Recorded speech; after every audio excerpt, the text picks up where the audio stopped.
Welcome to the Bullpen Podcast with special guest Brad Carroll. Welcome, Brad. Thank you, Lane. Glad to be here, my man. Brad's been on the program for a little under 2 months. I think we said 50 days. Right at 50 days. Right at 50 days. And we just wanted to kind of get a testimonial, kind of share Brad's backstory because he's got a pretty good story. And I just want y'all to meet Brad and kind of get it from the horse's mouth, no pun intended. Yeah. So, Brad, give us a little background. I know we're both from the same hometown. You're a little older than me. You know, I guess I graduated in 08. You graduated in 04. 04. So you're a little older than I am. And we met on Facebook. But take us back to Childersburg when you were born as soon as you could remember and walk us through a little bit of the backstory, the Forrest Gump style. Forrest Gump style, man. I grew up in Minor Terrace, maybe also known as the Trenches. The Trenches. The Trenches is what. So my mom come from, same neighborhood. So up in Minor Terrace, grew up there. I like to tell the story of the first trailer right outside the projects is where I grew up. So this is true. This is true. Yeah. So we had the Browns lived between me and Bowen Drive. No, is it Bowen? No, not Bowen Drive. What was it? DeSoto Court. DeSoto Court. DeSoto Court. So I grew up right there. I drove through it today, actually, man. Took a lap around there. A little bit smaller than it used to be. The hills aren't as big as they used to be, but I grew up right there, man.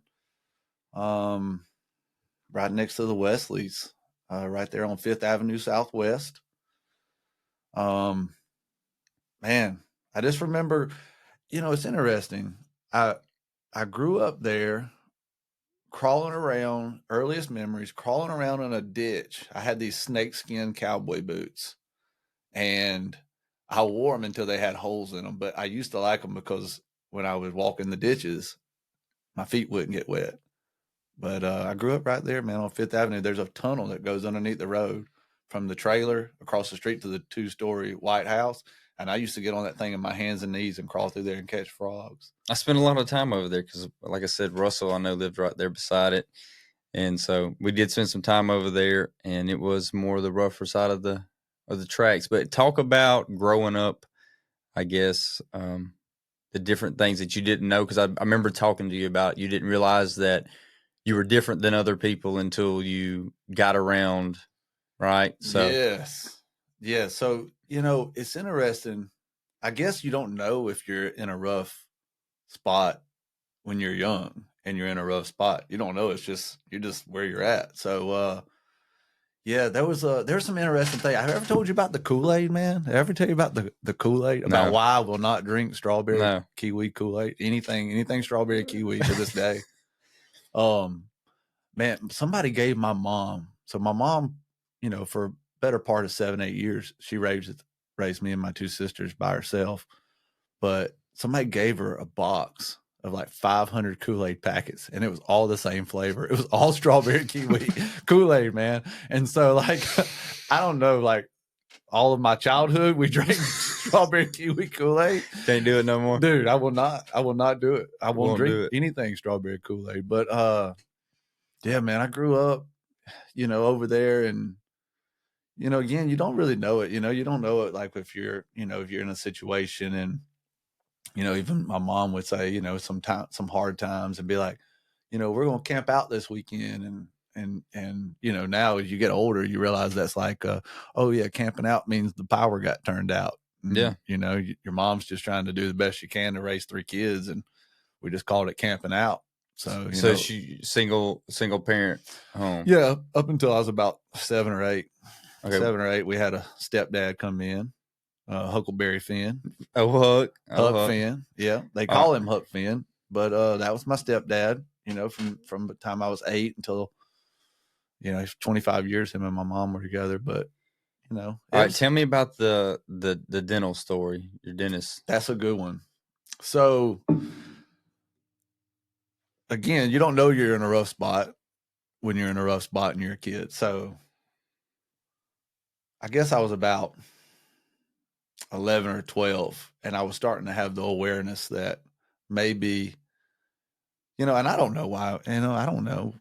You look back, you don't know why your parents don't have things or whatever, or what, not having you just don't know what it is. Right. But I was aware, for whatever reason, I was aware, hey, we don't have a lot of money. And part of not having a lot of money is not going to doctors and not going to dentists. So I had this baby tooth, and it had died. It was a dead baby tooth in the side of my mouth, and it was stuck there, and I needed it out because I was getting self-awareness at this time, right? You're like 12 years old, and I'm starting to think, okay, chicks are not going to think this is cool, man. Having this wedged in dead tooth in your mouth is not cool, right? And I don't know any better. So anyway, I take a steak knife and I go in the bathroom and I get it underneath. It's wedged between two molars. It's over here on the side of my mouth. I get it under there. It's a steak knife from the steak restaurant that my mom had worked out, and she had taken some steak knives for us to have at the house. And anyway, I get that thing in there and I wedge it under there and I twist it and break that tooth in half and pull it out of my mouth. And my mom comes in, and there's blood everywhere in the bathroom, of course. And, she's like, what are you doing? I said, well, I got this tooth out. We don't have enough money to go to the dentist. So she starts crying, and I have braces now. So I got the braces because my teeth weren't bad. I always took good care of them. But I actually got the braces now because that had never really, it was always a little wavy over there, right? Had a little character to it over there. And I got them fixed. And then when I got them fixed, my mom cried again. You got them fixed. Yeah. Listen, man, that's the one credit I definitely give my folks, man, that I really appreciated them because, when they get you braces, you're actually mad at them. When you're in school, I had them from third grade almost, I think, to like high school. I had them on, took them off. And of course, like, why am I doing this? You don't really understand why, but, now looking back, it's the best investment they had, right? I mean, they, I'd rather my teeth be straight than the college I got, right? I got more out of my teeth being straight than going to college. So I definitely would, that's the one thing I'm definitely going to make sure my kids has got. I'd rather them have straight teeth than going to college for education. I can agree with that, man. 100%, guys. Get your kids' teeth straight. It will pay dividends,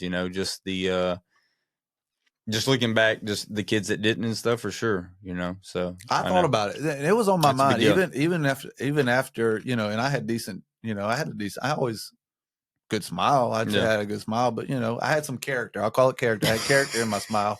And but I was aware of it, and then now I'm older. I mean, hell, you know the importance of it. I'm 38 years old, and I have an opportunity to fix them. Yeah. And I was like, you know what, I want to fix them. Oh, for sure. So all right, now give me. All right, so step into. I think you were. You told me about the story about going out to eat for the first time. So let's get that. So you were what, 16? I was probably around maybe 15. I'm going to say I was maybe 15 years old because I don't think we could drive. I couldn't drive yet, and neither could anybody in my group of friends. So, and they may not know this, and I'll say a few names. Am I okay to say names? Go ahead, drop it, man. Yeah, for sure. It ain't a bad story or anything. Just an interesting story. But I guess we were out with I know Eddie McLean. So he's the one. So I dated Megan McLean. So we were like sweethearts, in high school and stuff. So, and Eddie was always super kind to me. Not only, as like, as like my girlfriend, my high school sweetheart's dad, but, I did some work for him. He built houses and stuff, and I did some work for him. So he always kept me busy and paid me well, I felt like, and he was good to me. And they always took me places, took me on trips and stuff like that. But we went up for movies in Birmingham, and we went to eat, and we went to Outback. And it was the first time I'd ever been to a sit-down restaurant. I'm like 15 years old. And it's like me and, of course, Megan's there. Eddie's there. I want to say maybe like Joel Beck might have been there. There's a little group that we used to run with. It was like Joel Beck, Ashley Riddle, Sloan Limbaugh, maybe Matt Cannell. It was kind of this little group that I used to hang out with. And so we're ordering, and I have no clue what I'm doing. I have absolutely no clue. And I'm observing everybody else order their food. And so what I noticed is that everybody was ordering Caesar salad. And so I'm watching them, and they're going around the table, and it's Caesar salad. I like a Caesar salad. Order Caesar salad. So Monkey I order. see, monkey do. Yeah. I'm like, okay, all right, Caesar salad's the thing here. So I had already decided I wanted Alice Springs chicken, and so I ordered my Alice Springs chicken. And then I said, and they said, would you like a salad? I said, yes, I'd like a Caesar salad, please, with a ranch. And the guy's taking the order, and he like stops and looks at me. He's like, did you say you want a Caesar salad with ranch? I said, I was pot committed, man. I'm just like, I said, yes, that's exactly what I'll have. I'll have the Caesar salad with ranch, sir. And he's like, all right. So then they bring the salads out, of course. And I'm like, that's when I finally realized, like, okay, Caesar salad is a type of salad. And then, but I had ordered the ranch. Yeah. So you know what I did? I'm pot committed, dude. I poured that ranch all over the top of that Caesar salad. And I know they thought, this guy's crazy. And I was like, got something going on. I'm into this. Maybe he knows something we don't know. What I knew was nothing. I knew nothing. Yeah. So yeah, man, I was like 15 years old, man. Before you went out to really go sit down in a restaurant. I thought that was normal. Yeah.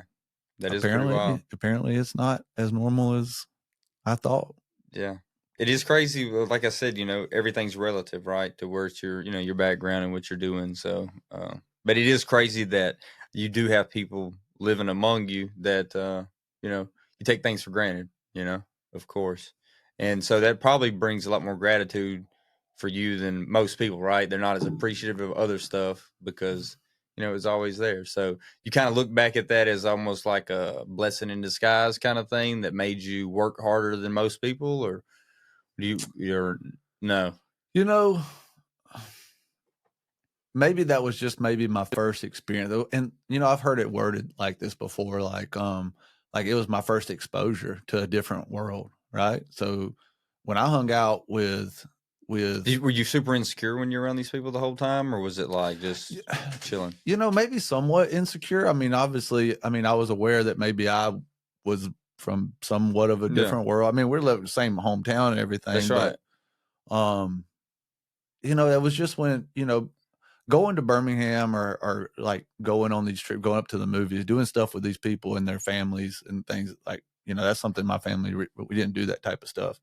So, if we got one of the blockbusters, that was like a big night for us, Blockbuster and a 2-liter Coca-Cola. We're like living it up, man. Yeah, we got popcorn and a 2-liter Coca-Cola.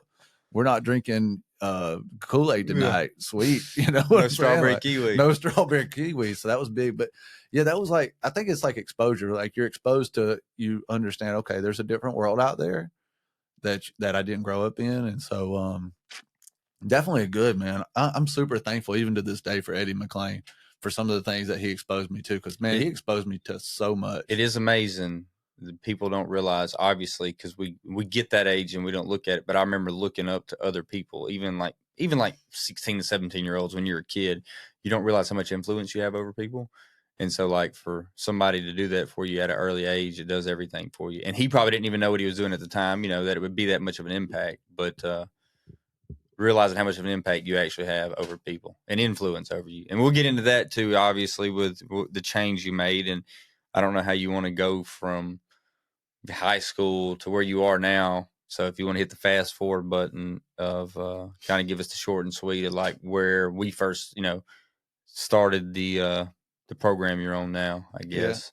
Yeah. Going from there to there. But, just to touch on that Eddie McLean thing, I don't know. I think, something he used to tell me, an interesting thing. He used to say, Brad, you're a kid that could go any way, one of two ways. Really? So he was just straight up. Yeah. Honestly, he would always be like, you could really ruin your life and screw it up if you want to, or you might can have a good life, and you need to make that decision. So he would push me in that kind of way, even at a young age. So even though I didn't really know what he was talking about, but I can look back now and appreciate some of the things that he asked me, or, some of the things he tried to push me to do, or, in a good way.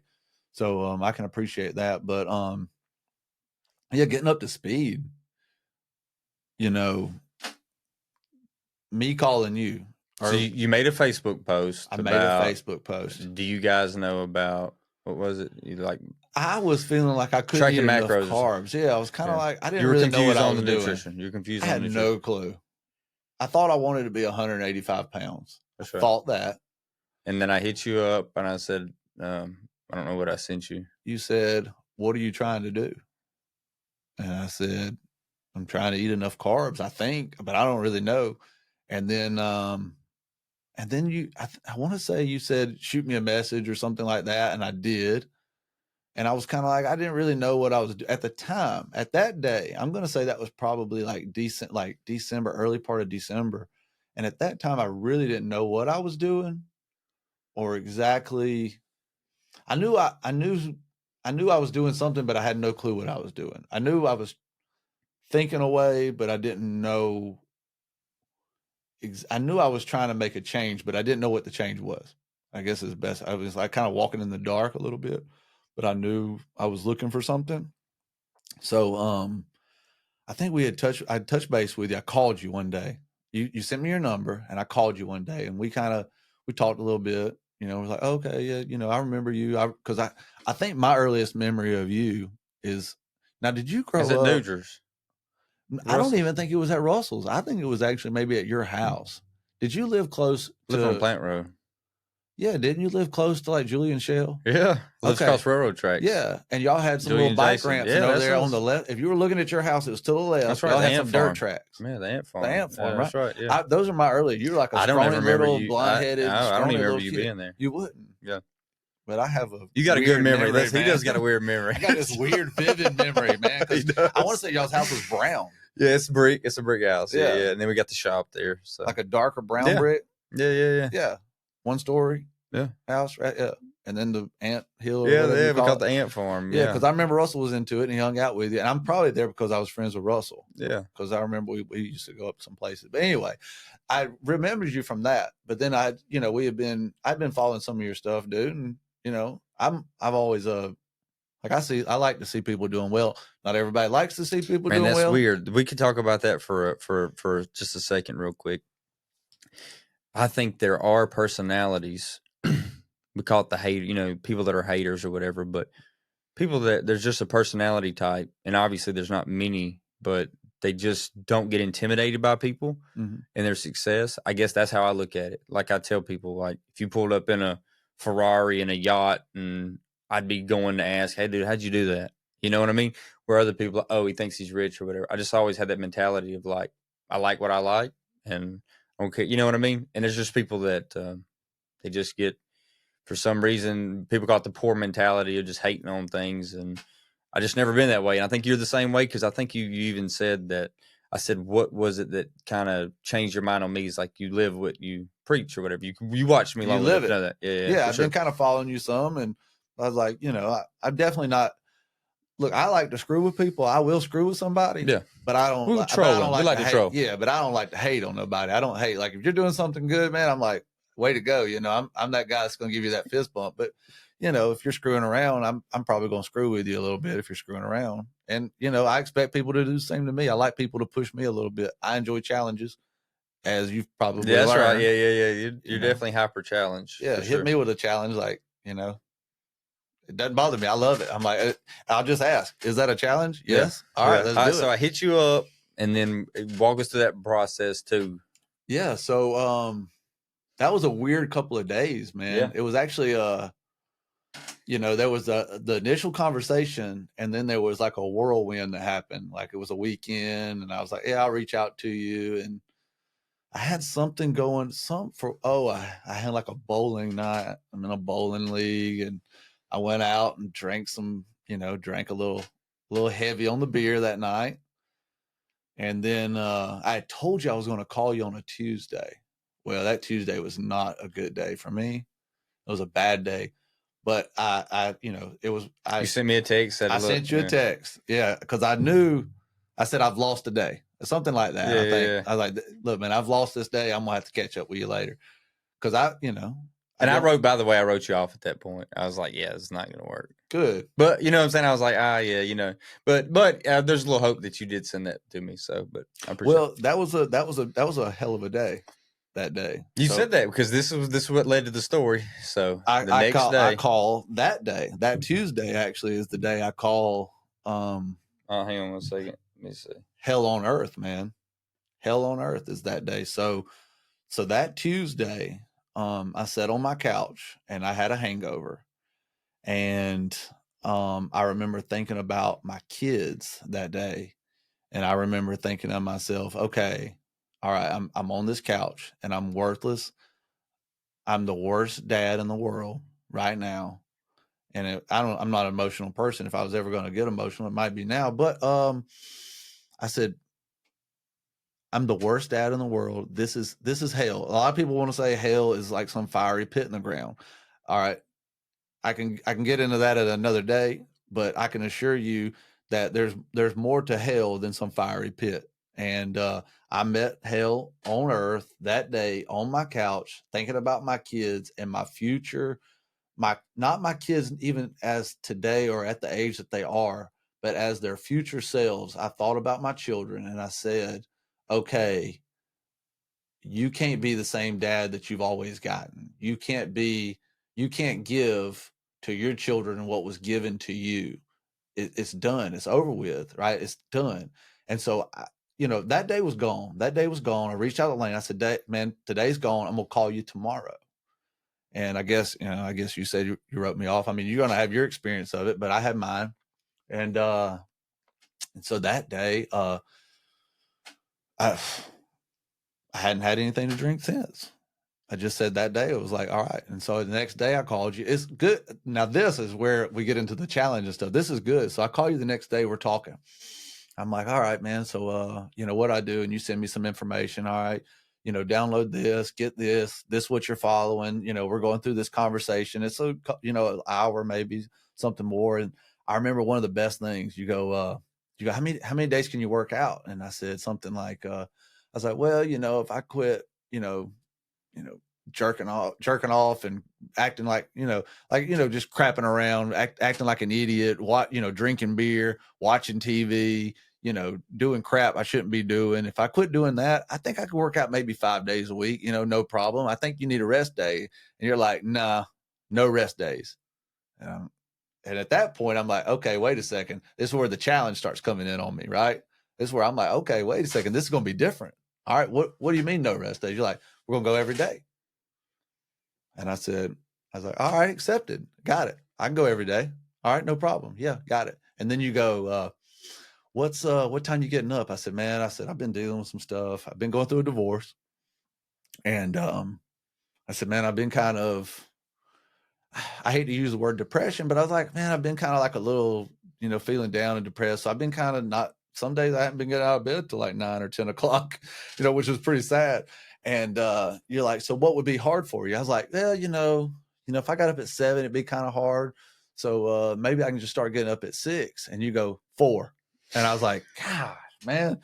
And you're saying these things. I don't even think we don't even know each other at the time, but you're saying them. And when you're saying them, I'm accepting them as challenges, but I'm doing it with like a grimace on my face. I'm like, damn it. If I tell this guy I'm getting up at 4, I'm going to have to get up at 4. If I tell this guy I'm getting 7 days a week, I'm going to have to do 7 days a week. And I'm kind of like reluctantly, but I'm like, I'm going to do it. All right. And you're like, give me 30 days, man. No alcohol, shoot, I said 30 days. 30 man. days. I said I can hold my breath for 30 days. You did. I can hold my breath for 30 days. Anybody can do something for 30 days. 30 days. That was how it started, right? It was 30 days.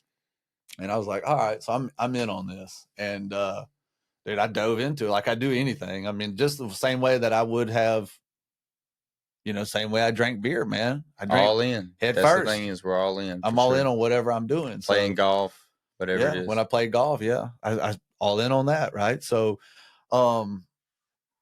so anyway, it's like, that was like the beginning, right? That was beginning of the end. That was like the rebirth, right? That was the rebirth that day. And I said, okay, I'm done. And this was, the challenge of it. I remember thinking, okay, I've got, let me just see what this is. And I had fears, man. I did. You know what my biggest fear was? It wasn't the waking up early. It wasn't the waking up. It wasn't the working out. My biggest fear, I thought when I said, I had played out these scenarios in my head that, okay, if I quit drinking beer, some of my buddies aren't going to call me.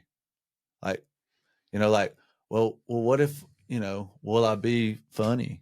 I think I'm still funny. By the way, you said you pretty much drank a beer every day since you were Pretty much. I mean, pretty much for the better part of 18 years, maybe 20 years, I probably drank, At least a beer a day. Yeah, maybe a couple beers. Sometimes, 20 beers, and sometimes 2 beers. I mean, I wasn't circling the ABC store, at 9 a.m. I wasn't like, I wasn't. I hadn't. Yeah, we talk about this for got sure. there. For sure. Yeah. You were responsible as you could be. Right. Yeah, dude. I was doing everything I was supposed. I was flying under the radar for sure, dude. I mean, there's probably some people that knew I was drinking some, but You actually even reached out. beer. I remember you telling me this. You actually reached out to a friend of yours before me and you got together that you were wanting to maybe get some help, and they were like, "What did they tell you?" Because you said that you were thinking about getting some help, and they told you. I thought that was interesting. Yeah, What did they tell you? Another guy works out a little bit. Yeah, He told you, "No, he you're said, good." Yeah, he was kind of like, yeah, nothing's wrong, and I was like, no, I think something is wrong. I think I need to make some changes, and that always bugged me, man. That's always bugged me whenever somebody's like, because that's not a challenge. If somebody tells you you're okay. Yeah, you said that pisses you off. It does piss me off. Yeah, like when you said your mom would tell you that you're fine like you are and stuff. Man, I hate that. Yeah, and to this day, I'm the same way, right? We always said nobody's good the way they are. There's always more expected. You can always do more because if you're not progressing, you're dying. So you're telling somebody that, hey, man, go ahead and die because you're good. Yeah, and in our always culture, more. Today's culture, man, people are saying that. They say, embrace yourself, so who you are. And for me, but you know why they're saying that? They're doing that for themselves. So they're telling them that so it doesn't make you feel uncomfortable. Yeah. So they don't want, it's hard for somebody to be happy for somebody doing more than them. So they want you to back off so it don't make them feel uncomfortable. Because you even talk about, your friend. I think you were talking to somebody about saying, you'll find out your real friends by the ones that are happy for you. No doubt. When you're doing something positive, like you wanting to quit drinking, even if the other people think drinking's okay, they're still happy for you because obviously alcohol is literally poison. If you can look this on scientific, alcohol is never good for you. And so for somebody to stop doing something that's not good for them, you should be happy for them. And unfortunately, there's people, loved ones, friends, family that aren't happy for you. Mm-hmm. So we were talking about those are the kind of the people that's a good judge of who you need to be around. And like I said, if you're going to be healthy, you need to be around healthy people. If you're going to do a lot of meth and do a lot of drugs, you're going to be around a lot of meth heads and a lot of drug heads. This is just how it works. Same way with anything, right? If you're a fitness guru, you're going to be around fitness people. If you're a golfer, you're going to be around golfers. Mm-hmm. So it's just one of those things, guys. If you want to improve your life, you're going to have to get around people. And this is what, that's how we connected. This is how we're part of the group. Didn't want to interrupt there, but we went on a tangent before this talking about that. So back to where we were at. I don't forget where we were at on your journey. We were talking about. Well, we're just, I know I was in hell. That's right. We were in hell. I can always put myself back in that spot. Let's talk about the results and how quick they happen. Let's get into that. Okay, so we dialed in. We got your macros dialed in. We figured out how much protein you needed, carbs you needed, fat you needed. Yep. And Brad's obsessive, like everybody else that comes on the program. That's really serious about things. You can tell really quick. They're really asking questions. They want to make sure everything's right. Brad did that, and it's amazing. The people that do the most work and do the most preparation get the luckiest. It's Mm-hmm. crazy how lucky people get.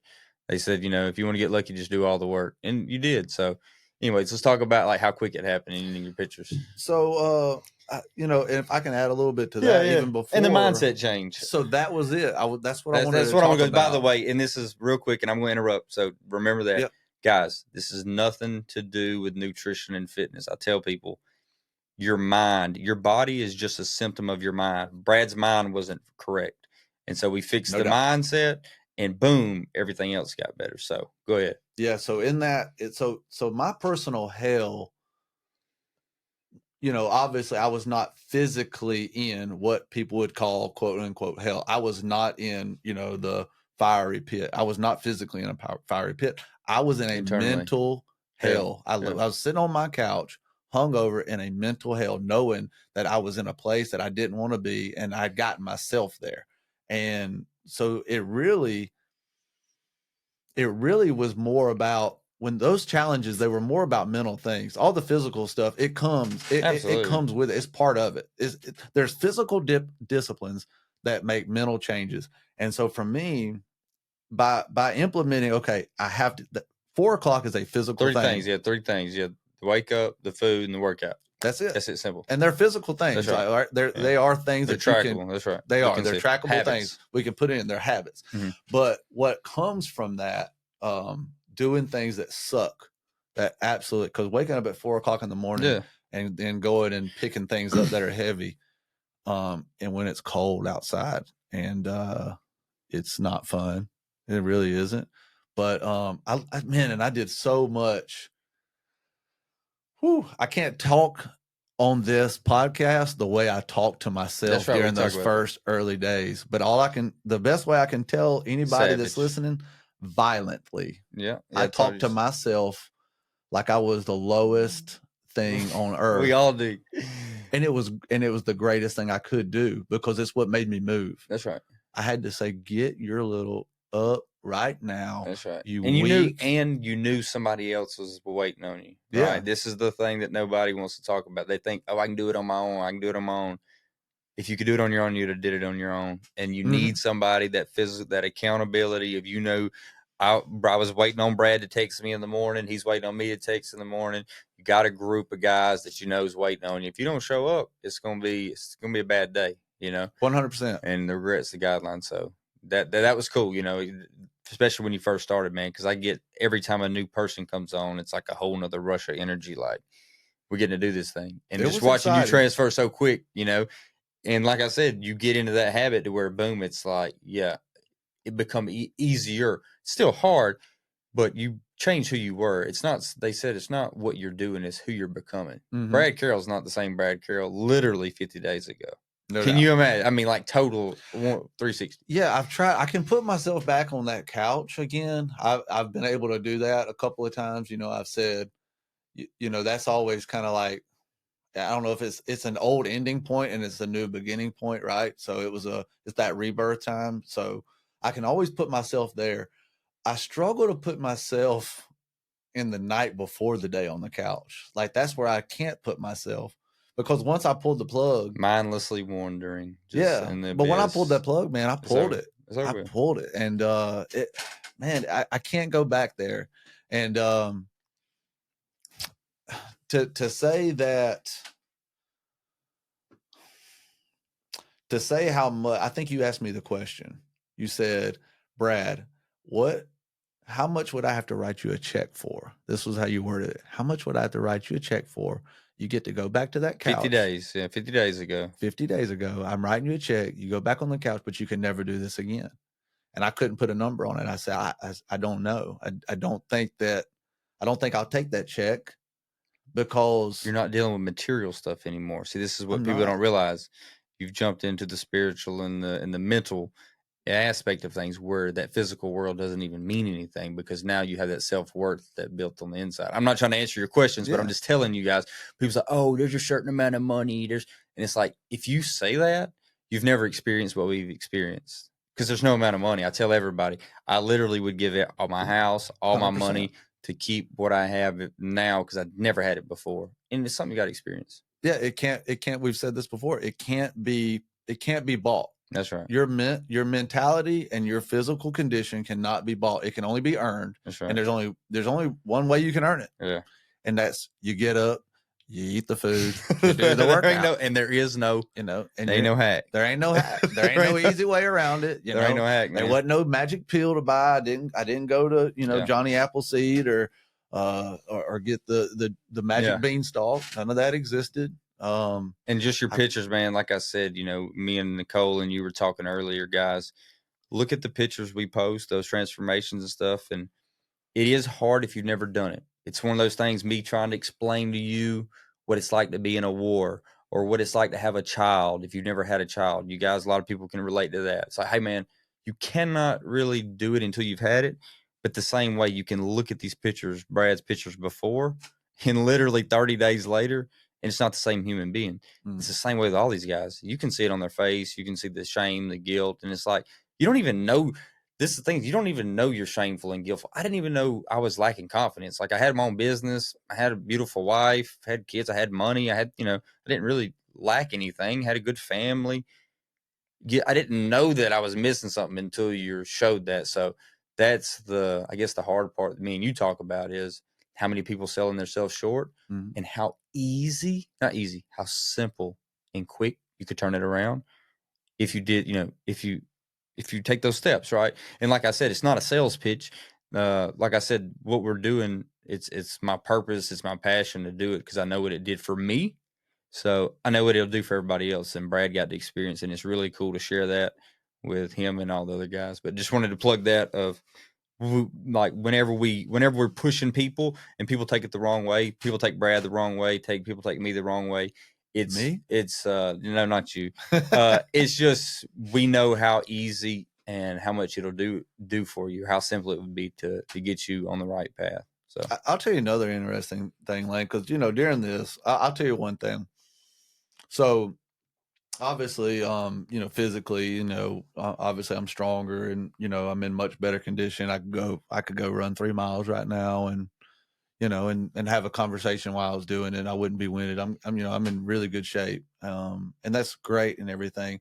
But we talk a lot about the mental thing, and you know, I know you and I go down our own rabbit holes on our own, and we do our own reading, and we're listening to our own stuff, and we're trying to do our own education. And then we also, we have dialogue between the two of us. But I think it was a couple of weeks ago, I was telling you about ego and how ego can cause you to not be willing to learn. And so so I will say that was a thing that I kind of had to. I'm not that big. I'm not really a big egomaniac to begin with, you but did really good. I never think I know where you're going. yeah, so there was certainly a time where I could have said, okay, I know Lane, the kid on the bicycle over there next to, is it Bates Edition? Yeah, Is yeah, that what yeah. it's Base called? Yeah. edition. So Bates, Yeah, it was on base edition. I could say, Lakeside Drive, base yeah, edition. you're younger than me. We grew up in the same hometown, right? I Absolutely. can make up any excuse in the world to not listen to you and listen to your experiences and your knowledge. Yeah. And you could probably do the same for me, as well. But, I know that I knew I could look at some of the content that you had posted and that you were putting it out every day. And I knew that you were saying, like, you're like, I show up every day. I do it every day. I do it every day. And I'm watching like, okay, he ain't BSing me here. This dude does it every day. And so I was able, I guess that made it easier for me to not have ego about it, because I'm like, okay, this guy, you're not BSing me. And so Only listen to people that have the results that you want, not yeah. some things. And we talk about not what you used to do when you were in high school, not the thing. You don't get the credit for the things you used to do. I want to know what you're doing now, and Mm-hmm. that's obviously. I think that would be some of the what you're trying to say. Like you Yeah. got to be And doing it. and me and you've had conversations, and we could relate on some things. Yeah, You had your story, about when you made your change, yeah, for and I sure. had my story, and you could relate to my story. And both of ours had nothing to do with physical anything. This is what I tell people. We can get you results if you want physical results for sure. But if you're doing it for the reasons of, hey, my mind's not right, I'm suffering through, and anxiety, depression, or self worth, man, you can really slaughter this thing Do quick. you say it? You can Your slaughter this quick. habits either Healing or killing. healing or The killing, habits are healing or killing you. and that's it, man. I traded out some habits. Yeah. That's for sure. And you were just saying this about the ego of not listening. And let me explain this to everybody that's watching it. I didn't make any of this up. Okay. I didn't come up with the macros. I didn't come up with this plan. I didn't come up with the waking up early. I hired a coach. I'm doing something that I got this from someone, and I learned it. I paid for him to show me how to do it. Then he showed me how to coach it. And so all I am is a messenger. Mm-hmm. So you're correct. I didn't know anything extra than you. I just went and got this information and I'm passing it along like a messenger, right? So you are right. I didn't know anything else, but I know enough to know that I didn't know, because it was hard for me to reach out for him in a way, because I'd been watching him on YouTube post content dude. I watched him for 2 years post his comment. I knew he knew what he was talking about, but I had to admit, okay, this guy knows something that I physically do not know. Mm-hmm. And there he keeps showing these results, and I literally did not care anything about. I can go back to my mindset watching him post transformations every week, and I never was like, man, I want to do that. That never hit me because I'd never really wanted a body, but I got so far, down like we talk about my mental hell of just just knowing that I was going to be in that same spot, and that that mental hell of like I'm not getting any relief. The alcohol's not relieving it. Nothing's relieving this. I gotta have something's got to give. Because I remember talking to people. What are you guys doing? They're all taking antidepressant pills, and there's nothing wrong with that if you need those. But I knew that was not the answer. I was like, whoa, whoa, whoa, I cannot do that. So I reached out to him just like he reached out to me. Boom, within 24 hours. Now I don't know. You hadn't told me this. I don't know. I tell people within 24 hours because I still remember I went and got my meals that day. I paid him. He sent me the information. I went to Walmart, got my stuff. Nicole was out of town. I come back, fixed my meals. I think I worked out at home in a double wide trailer for like 30 days straight. Never went to the gym, worked out at home. But the next morning, I woke up, worked out really hard, and the whole next day, I remember bouncing off the walls. I remember walking around the parking lot, blowing it off, and like jumping up and down, singing. I was like, I didn't know what had happened. I didn't know my dopamine. I didn't know the scientific side of things. I was just like, I have a new life now. And I remember, listen, so I hadn't shared this. I remember almost crying after doing my first workout because I felt that feeling, that dopamine rush. Mhm. And it had been 10 to 12 years since I'd worked out, physically worked out. And I worked out in the heat and stuff, but you don't get the same feeling of cranking out, 100 burpees or something like that. And I remember that rush over me, and I was like, oh my God, I could have died and never felt that again. And I remember hearing a quote. They said, I think like 1% of people over 30 never sprint again, sprinter high or whatever. So anyways, didn't want to go on that journey of things, but just understanding that you don't realize how far you've let yourself go, but you don't know how quick you could turn it around like that. So anyways, this is the Brad Carroll show, but I just wanted to touch on that. That high you were talking about it earlier. Yeah. We were talking about it earlier today.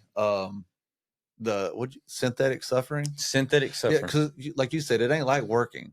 Mm-mm. There's working. Everybody, working hard is You working work, hard, but that's not the sweat. same It as ain't the when same. you're out there working for a paycheck, or if you're actually putting yourself. It's not the same. It's not the It's same. not the same. Guys, listen, I work with the best of them. I mean, I worked out in the heat, the sweat. I was working. Listen, man, that's when I broke down, was putting in silk fence on the side of the road, 12 hours, beating T-post in. Working hard for a paycheck it's not the is same. not. It's That's not not like the discipline of Yeah. showing up at a gym It ain't. or putting your It weights ain't. in and doing your workout. Yeah, It's you're completely right. different. That there's no doubt about that, man. So yeah, that synthetic Of like, I'm getting suffering. on the floor and I'm doing this and I'm going to go till I almost pass out. I had some terrible days. I remember one day at the house doing my sit-ups on Wednesday morning, man, and I was like, I did not want to be there. That's right. And I posted a picture of it on Facebook, and I even said, I was like, today sucks. I don't want to be here. I'm going to do it anyway. And I played off of this other day. It had been, I think, I don't know, somewhere around like after the, because you get that first week. That's that motivation. That's right. I'm motivated. I'm feeling good. Let's do this. And then you get into week 2 and you're like, motivation gone. And this is where this really sucks. This is where the accountability and the team comes in. No doubt. I called Anybody you one morning. can get started. Anybody can get started. I called you one morning at the gym, and I said, Lane, I don't know. We were checking in on something, and you said, what's going on? I said, man, I have the worst headache I've ever had in my life, and I'm about to do lunges. And it was like every lunge I did, I felt like my head was going to explode. And you gave me no pity. I loved it because I didn't need the pity. I'm not that type of. Everybody responds differently. You said, good. You said good. I was like, what? Jocko says good. I said good. You gonna remember these? You said, yeah, it'll mean more to you. It'll mean more to you. What you said. And you remember those days. You don't remember those easy days. I don't, man. I don't know what I did the day before that. I don't know what I did the day after that. But I remember you saying good. It'll mean more to you. It'll mean and more. I did it anyway. Yeah. And I remember that day. I'll remember that day. It is. I can remember the day that sucked doing abs in my office floor. Those are the ones that I really remember. The absolute worst, crappiest days, man. Absolutely. Hey, real quick, I want to get on this too. So on the not so mental side of things, talk about the monetary things that we talk about. This has only been 50 days, but explain as far as your spending habits, what this program's done as far as just like the way you think about money, the money. You even told me before we got here that you were seeing a difference. So go through that real quick. So front to back. So one, and I'll touch on exactly what your question is, but to hit on a different part of your question, one, I remember when I first paid into the program, and you said you got to invest in yourself, you'll take it more serious. And I remember you saying that, and I was like, all right, I'm good with that. I'm good with that. Pay attention. Yep. And so I got in the program, got signed up, got in the program. And then I remember I was going to touch base on this earlier. You had asked me a question, after I got signed up and everything. And I remember saying, I'm tired of doing it my way.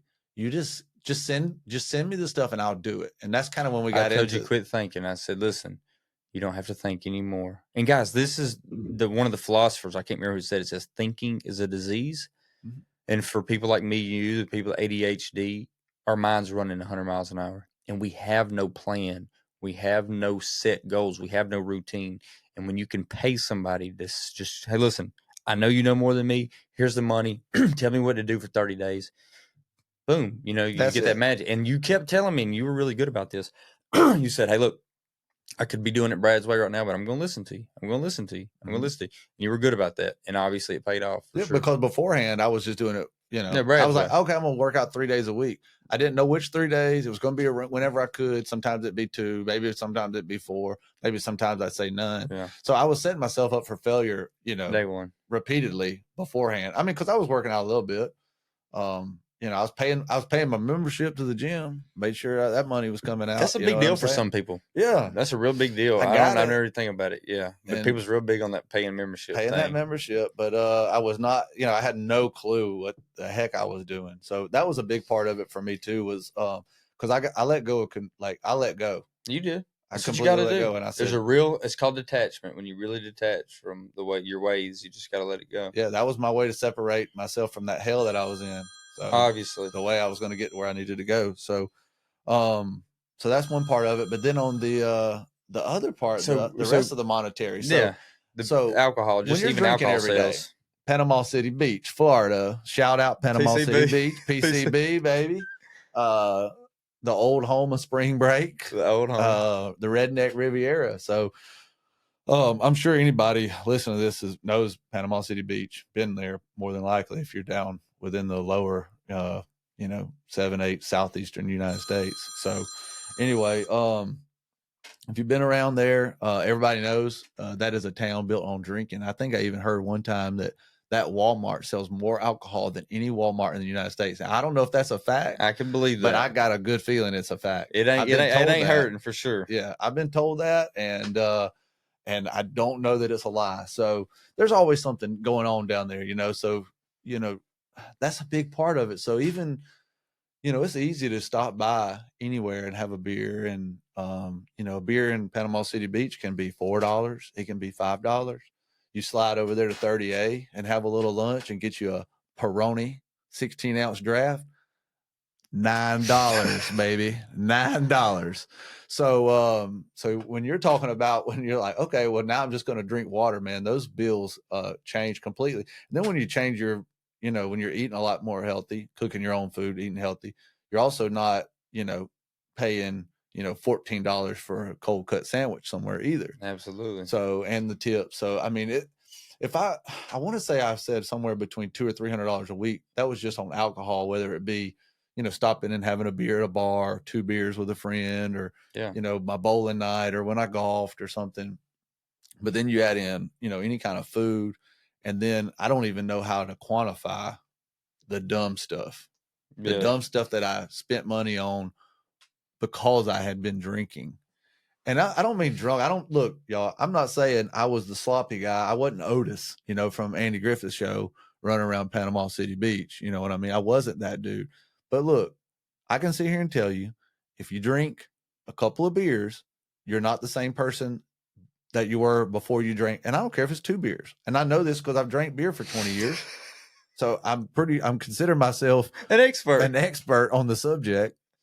You're not the same person. So you'll do dumb stuff. I mean, it could be ordering something on Amazon and not thinking about it because you're sitting there like, oh, I want that. I want that. So you lose a lot of these impulsive, you lose control of impulsiveness. And so but when you're drinking, you do other little impulsive things. You order the extra appetizer that you don't eat, and then you take the to-go box and you leave it in your truck for 2 days, and then you throw it in the trash, and then, so all these other things that are not, your life is very unstructured, and I lived an unstructured life, and so I had a lot of, I could have just been flushing money down the toilet for the way I was spending it. So I've definitely seen my bank account, obviously in a positive way, but that's not even, we can talk about it because it's a fact, but man, that ain't even the money at this point. Isn't even, it's the life, dude.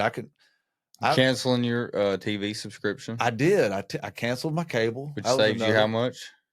That was an interesting one. About 170 a month when it was Wow. all said and done.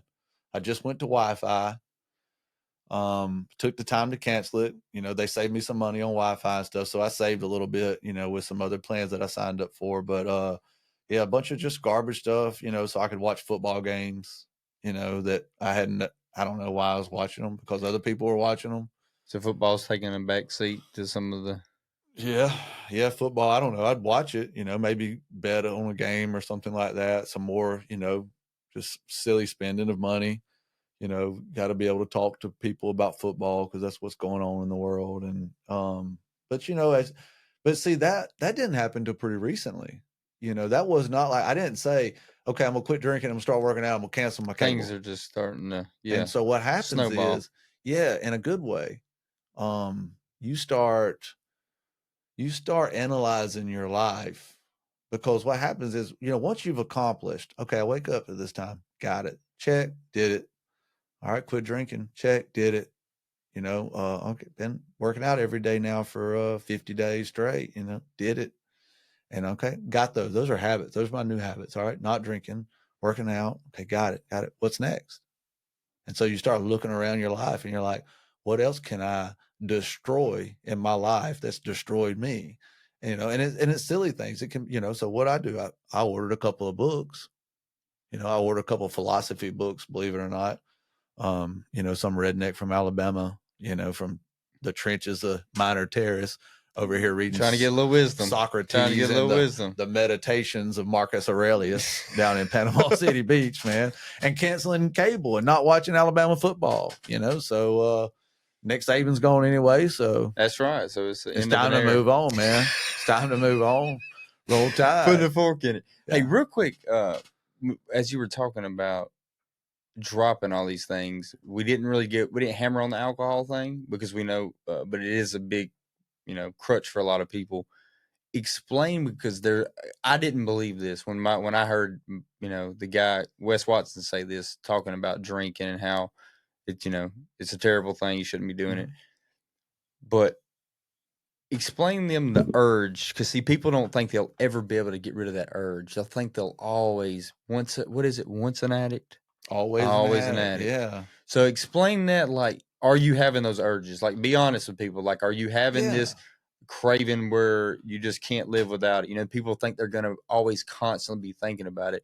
Where when I was in the situation, of course, I didn't drink as much as you, but I literally have zero desire. It's not a morality thing. Like, oh, I can't have a drink, and if you can have a drink and you don't really go off the rails, that's fine. It's almost a buzzkill to me to think about drinking, and that's what I try to explain to people. What's your experience with it? Yeah, so interesting. So during the first 30 days, I thought a lot about that, and I thought about, these were my two thoughts on it. Was this a bad habit, or was it an addiction? And we talked about this a lot. I really struggled. I think you called it an addiction for me before I would call it an addiction for me. I was like, I think it's more of a habit. I don't know if I'm addicted to it. I want to say somewhere around the second week is when I started thinking, okay, well, maybe third week is when I thought, well, maybe my body did have needed it a little bit, but I still felt like it was more of a bad habit. It was like just right now. It was a habit. Like right now. Like, are you sitting there just always having to fight this temptation to go get drunk? No, so because people think, like you said, they're gonna always need it's a paper dragon. Because, like you said, you didn't think you'd be likable, you didn't think you'd better deal with those social pressures. So early on, I put myself in. I went to bars with my buddies and drank water, and I did that on purpose. I kind of got off on that. I was like, I'm gonna go sit with the same guys, that are still doing the same things, but I'm just going to drink water and I'm going to hang out, and I'm fine with that. And I enjoyed that. I really did, because I was like, I never wanted alcohol to control me. And I felt like if I was like, well, I can't be around it. If you drink, I didn't want to be that dude. I didn't want to be the right. I don't want to be self-righteous. I'm not going to be self-righteous to anybody today. Look, if you drink, That's whatever. fine. I don't care. I don't really care. I'm just saying what worked for me and what I did. But I went and I wanted to be around it. Here recently, I wanted to taste a beer. I was like, let me taste this beer, man. So I took a little sip of a beer, and I didn't like the way it tasted anymore. It tasted like the first beer I ever drank. It was terrible, but I wanted to try it because everything's like a science experiment for me in my brain. It's like, I was like, okay, well, I haven't had a beer for 44 days or something like that. You always hear that. Oh, you take one sip, you're going off the rails. Yeah, and I hear people like, I'm a recovering alcoholic.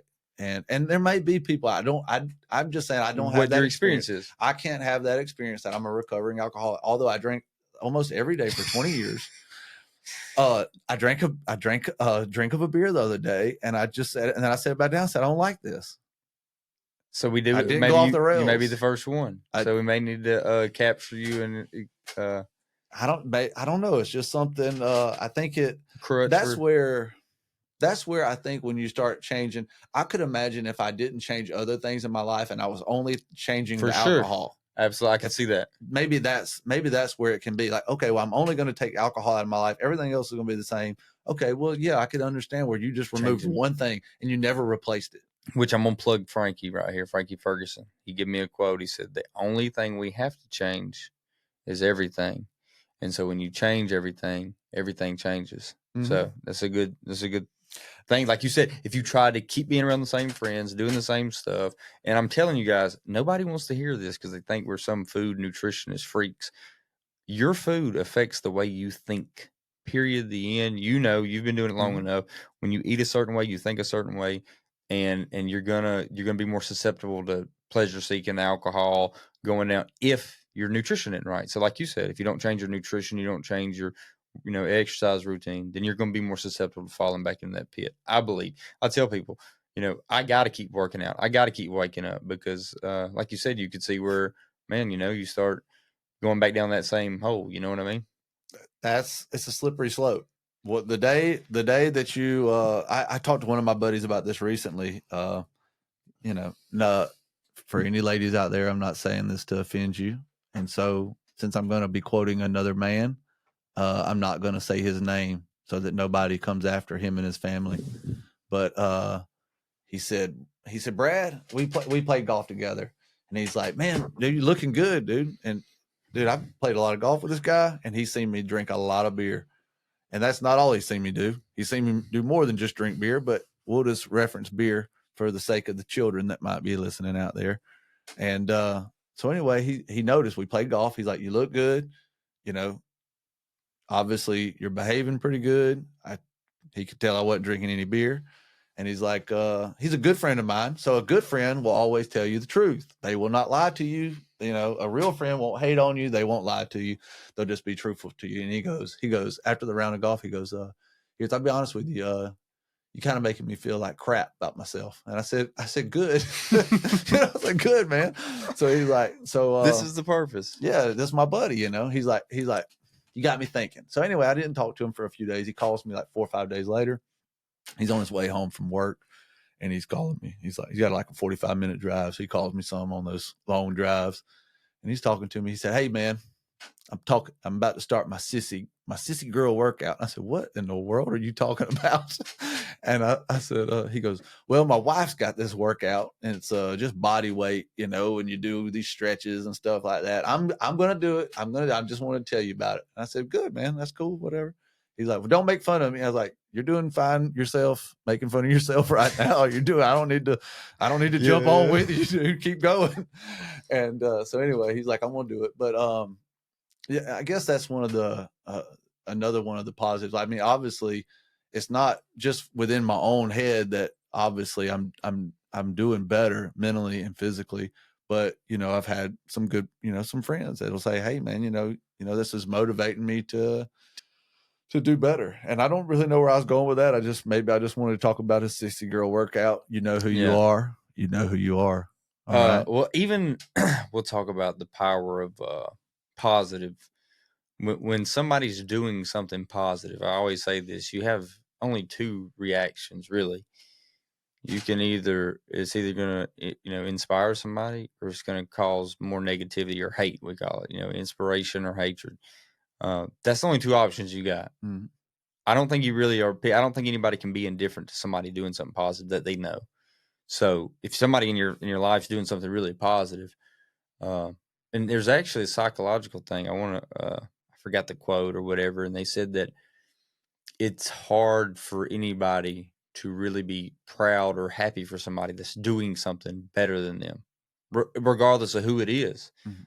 Even your best friend, unless you're doing it with them, or like you said, you have a team that's going, and that's why it's so important to get around a team. You can join on my team and our team, or get around a team of people doing something positive, because guys, nobody else is going to be happy for you if they're not on the same. It's just psychological. It's just the way things are, unfortunately. And you can carry more as a load with the people there. And so just don't. I always tell people, don't get frustrated whenever your friends and family are not excited about your new changes, whatever it is. Obviously, nutrition, fitness, whatever it is. We're in that age, 30 to 40 years old, where you're in that. This is the last chance. It's the last dance right here.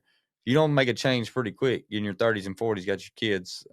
You're knocking on death's door. I mean, there's people having heart attacks. Late 40s, 50s, and 60s.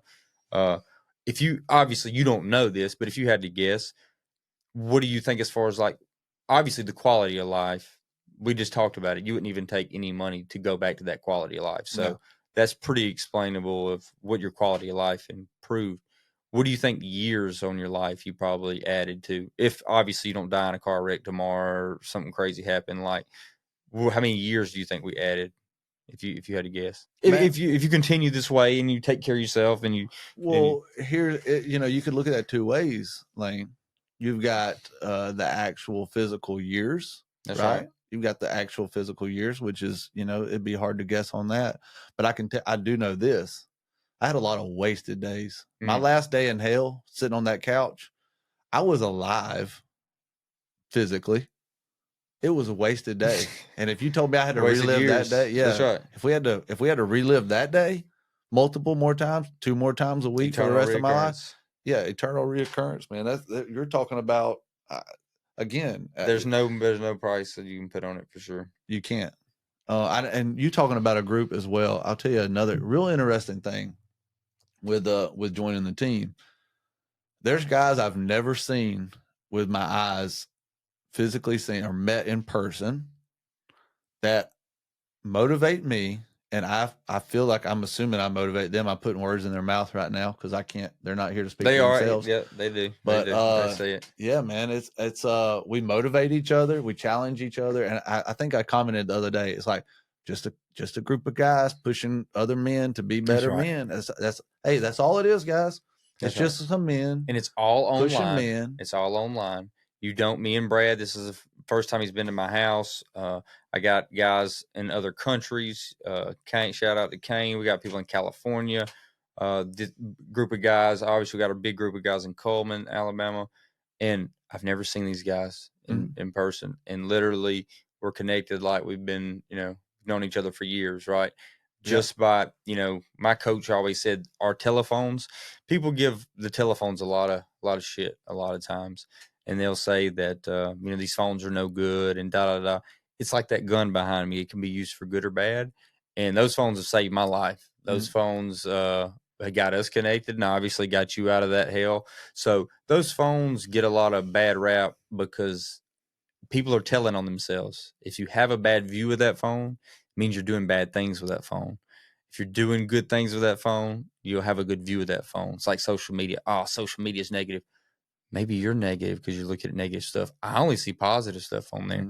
When I see negative stuff, I always say, hey, listen, maybe I could change that negative person's view of things. It's a So I tool. love that stuff. It's a tool and it's an energy transfer device. And that may go over a lot of people's heads, but I can literally like something on Brad's post or comment, and that literally is going to put him in a certain mood, right? I could put in, man, Brad, you're doing really good, blah, blah, blah, in there. And literally, you know how that makes you feel when somebody comments on your stuff really positive. So why wouldn't you want to do that for other people? So that's what a little plug on the phones that I get tired of hearing people say that social media is bad and all this stuff. Maybe what you're doing on there is bad. Maybe the people you follow is bad. Start unfollowing the negative people and follow the positive people. This isn't rocket science. And just want to let you guys know how you see the world, how you see social media is a reflection of your own internal state. So you see the positive, you're gonna get the positive. So anything on that topic? Because again, man, men pushing men to be better men, man. I've loved that, the whole group thing, the whole having, it's a community, it's an online community, and it's interesting because this is my first. I consider myself not very techie. I'm not. This is my this first iPhone, so we got to convert it. We got to convert it. Look, I've only had it for less than a year. I had to convert from Android too. And by the way, I always said I didn't want a government phone because Apple was always government. But guys, you got to make the swap. Just go ahead and make the swap. But go ahead. Yeah, it's been not a techie guy. I'm not. So you never thought this would be for you. I didn't. Listen, man. I cringe about groups. Even when I started, I was like, just send me my stuff and I'll do my stuff. Leave me alone. Just let me do it. And but no, I found a lot of it. What I find is that and maybe I didn't know this about myself. You start getting sober, you start getting a lot of time on your hands to actually use your brain for good things. And I actually found out that, believe it or not, contrary to popular opinion maybe out there, but I actually enjoy motivating and pushing people that are actually that are trying to push themselves. So, if people are screwing off, I like to screw with them. Hey. I do. I'm bad about that. Guilty. That's right. Guilty. But people that are trying to push themselves to be better, I really enjoy it, man. So I found a lot of energy in the group. Anytime somebody throws out a good accomplishment out there, in their group, it's like a hoorah, let's go, yeah, man. And it's a push to go further, man. Go further, go harder for sure. And a lot of people don't know this. Me and Brad are professional trolls, and it just is what it is. It's in the blood. I don't know where it is. I hope nobody is finding out about this for the first time. We're professional trolls. You can't troll the trollers. And like I said, man, I tell you what was cool about this when you start. I don't know if this is kind of you just find a peace. I call it internal peace. This is what everybody wants. Everybody wants internal peace. They want to be good with themselves. And when you get that, when you truly get that, here's a sign. I can give you a warning sign. If you don't know you have it, this is how you'll know you have it. You cannot be triggered. This is how you'll know you got that peace. Nobody can say anything about you and trigger you, right? So, and what I mean by that is, of course, somebody that is really close to me that I could upset me, but somebody you don't know can't say anything about your favorite football team, your political party, what you believe in, your religion, your race, your sexuality. I don't get triggered by that because I don't really attach myself to certain ideas and certain groups. So anyways, I didn't want to go down that rabbit hole. Just want to say that, guys, if you're getting triggered by things, this is a warning sign that you're not good and you need to figure out what it is, right? And we think we have the answers to a lot of those things and a lot of those problems, but people just get worked up about too much stuff, and I hate to see it. I'll tell you the thing. I never really struggled with the triggered part. I mean, I guess maybe I did some, but I shared this with you pretty early on. I didn't like being alone. I used to think I was an extrovert. I'm glad you bring this up. I thought that I had said my whole life, like, oh, I'm an extrovert. I'm an extrovert. What I really meant to say when I was saying I'm an extrovert is I like to go drink booze around other people drinking booze and say dumb things and pretend like everybody wants to hear it so we could all forget about it tomorrow. That's what I meant to say. I was under the impression that was what an extroversion was. But when I started changing some disciplines and changing my lifestyle and my habits and removed alcohol, slowly, I actually enjoy being with myself a little bit more than I used to. Let's talk about that because what I like about Brad is honesty. We talk about this a lot. guys, you don't have to do what we do for us to get along. We just like honest people. Like, you can't honestly say that you like to be out of shape. You can't honestly say these things. You don't have to be in shape to be our friends or talk to us. Just be honest with your situation. And Brad was always honest about this, and what I like was being lonely. There are people, and I never struggled with this, but he had a struggle with this. We have different 100%. struggles. People can't admit that they're scared of being lonely and they're a man, right? Men's like, no, no, no. But it's so obvious, because I know other people that can't admit it, but they can't stand being alone. And the reason why, they always said, because you're in bad company. When you're lonely and you're alone, you're in bad company. And I told Brad when he told me this, because Brad told me this early. You told me this day 2, day 3. This was early and I said, bro, I started smiling because I opened up, man. I started smiling when he said that, because I said, look, man, you're fixing to be in good company. That's what I told him, because he's like, man, I'm scared of being lonely. And I said, bro, you're about to be in good company. And it's one of my biggest fears about quitting drinking. One of my biggest fears was that if I'm not drinking, then, what about those nights when I'm at the house, I'm by myself. I'm going to have to be by myself. A grown man, 37, and been through what you've been through, and you're worried about that. And I was. the reason, but it's being vulnerable and being open about it. Because listen, man, it's all over people's faces. And I always tell people, when you know yourself, you come to know yourself through this process. And really, we look at this with this program that we're doing. It's just a self-awareness journey. That's what you start. And when you go through that, you can see it on other people. You can see yourself on these other people, and they're pretending like they don't have a problem. And they do. That's like when Brad started, I was like, hey, listen, man, I know a lot of changes are about to happen, but I can't explain them to you. You just got to go through them, And I even told you things that were going to happen before they happen, and they do, because we're all the same. We all have certain tendencies, all the same. We all want to be loved. We all want to be respected. We all want to feel good about ourselves. We all want to be confident. And you do. Everybody does, So. Yeah, things. You. Especially in my situation where I'm living. Golly, I don't know. I'm still not sure if I should say it or not. Living in a life of a. I don't know. Was it addiction? Was it addiction? I don't know. Sounds, yeah, that's weird. Super cringe, man. It is me, because it's a victim mentality, right? Yeah, it is. I hate saying that because I don't. I feel like I could drink a beer right now. If I drank a beer right now, I could set it down and then be done and not drink another beer for however long whatever. The old quote that says, "You are what you think you are. Yeah. You are what you say you are. You are what." I always thought it was cringy when people would say, recovering addict, or once an addict, always an addict. I'm just an addict. I just didn't like the sound of it, I guess. And not that, listen, maybe I never was any of those things. I think we're all addicted to calories and carbs.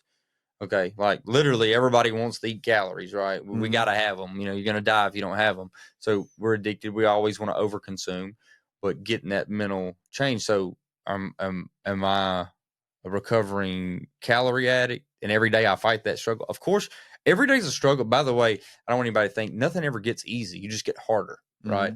Still hard to get up early sometimes. Still hard to eat clean all the time. It's still hard to do all these things all the time.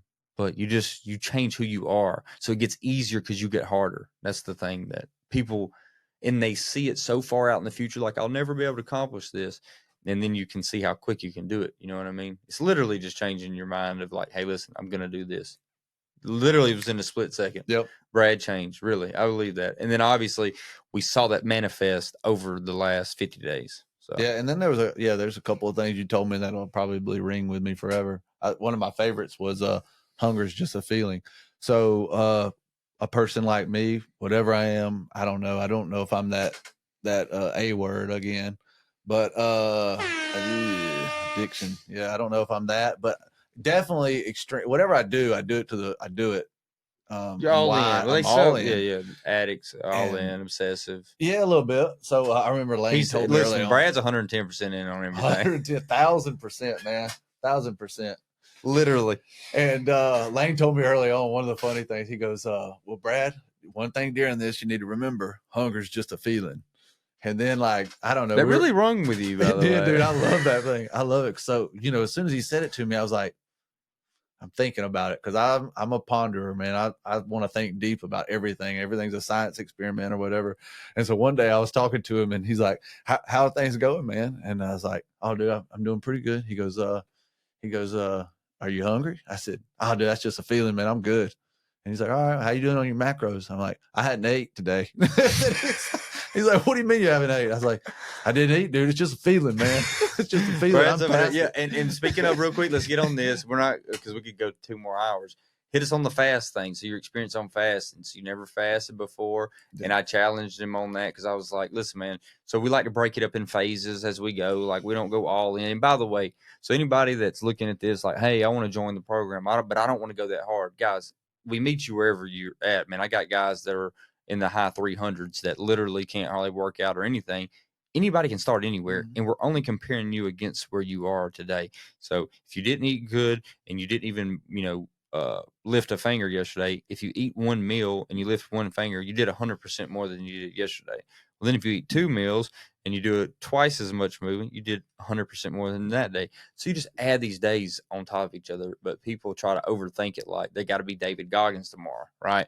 We're just trying to be better than what we are. You know what I mean? We're just trying to be better than what we are. You remember my first running session when I called you, dude? You laughed at me, dude. It was bad, you guys. I had shin splints. I didn't know about shin splints. I never ran any distance. Couldn't hardly do a pull up. I couldn't. Yeah, I think I might have did 1 or 2 or something. I mean, dude. And that was badly. But the running, man, because I hated running, and I ran, and I called you. I was like, I did it. I ran a mile in under 10 minutes, and I don't think my legs work. And you're like, what? And then so it is. It's you start somewhere. Everybody starts in a different place, and it's not a. But that's it, man. That's where there's no finish line, right? No finish line, and like I tell people, try not to get overwhelmed. And what we also do to get technical, we got an app. We keep track of things. You got to track what you're working out, how many reps you're doing, how much weight you're doing. If you're not tracking it, you're guessing, and then guessing just leads to no results because you're always guessing and bouncing around. You can't keep track of anything. So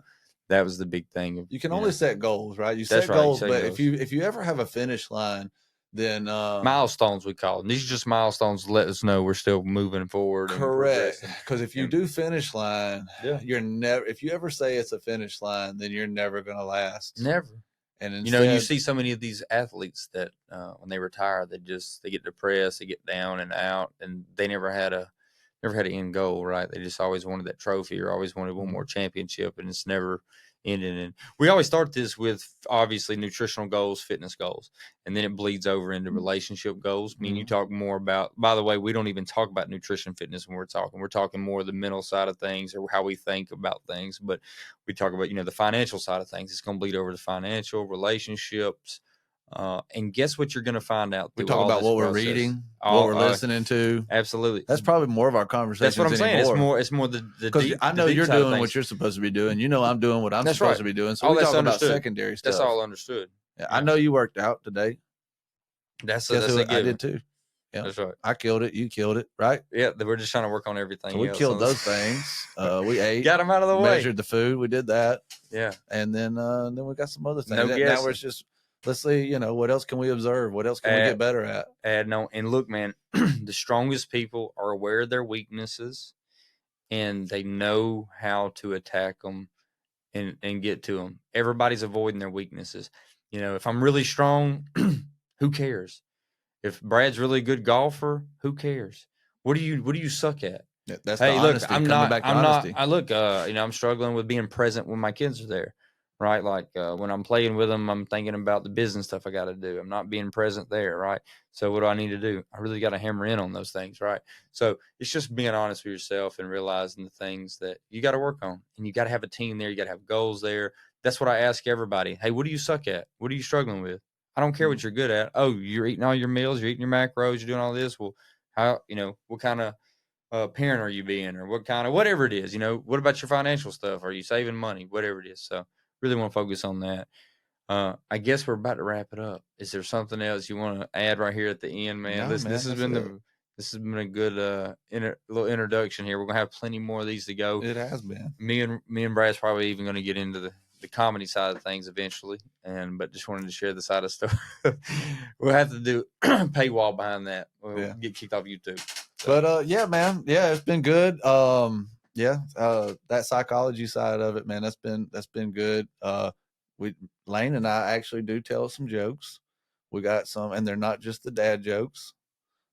We can go in some strange places. We laugh to keep from crying. Yeah, we laugh at some pretty terrible things. So heads up. We laugh to keep from crying. Well, that's always they got to say. You got to laugh to keep from crying. So. Oh, hey, anybody that's listening and to just add in any of this, find somebody that you can be honest with all the time. Right. No doubt. Find somebody that you can say anything to. It's so important. People out here paying, therapists, and that's all you're trying to do. You're just trying to tell somebody something, and they listen to you, and you can say anything to them. But if you can find you a group, if you can have disciplines and then also have people that you can tell the truth to, and they tell the truth to you, man, it's boy, you're looking for a lot of improvement that's coming up in your life if you can do those things, because this is a dang world of a lot of undisciplined people and a lot of people telling lies, lying to themselves, lying to other people. Get you some disciplines, get you some truth tellers, get you some free thinkers, and get after it, man. That's right. And follow Brad on Instagram. Oh, man, I don't even know what I am. B_ragged_G_most wanted. Brad most wanted. And follow me at BullgerFit. If you got any questions, man, DM me. We can. I'm not going to charge you anything. We can walk through it. This isn't for everybody. It's only people that's committed. If you're committed to it, you're going to get everything out of it. I don't want to waste my time or your time. You can DM me anytime. Hit Brad up, see if this is just a sales pitch and I'm trying to get your money out of you. See if all this was fake and he just made this up to try to get in our Ponzi scheme. I don't know about everybody, but anybody that's on the fence, you can check it out. Look at the pictures. Yeah, listen, man, you can't fake the pictures. Because I was a fence walker, man. The proof's in the pudding. Yep. And like I tell you, we don't want you to believe in us. We have all the proof there, and I don't believe in you. I know in you. So show us some love in the comments, like, subscribe, and we're out.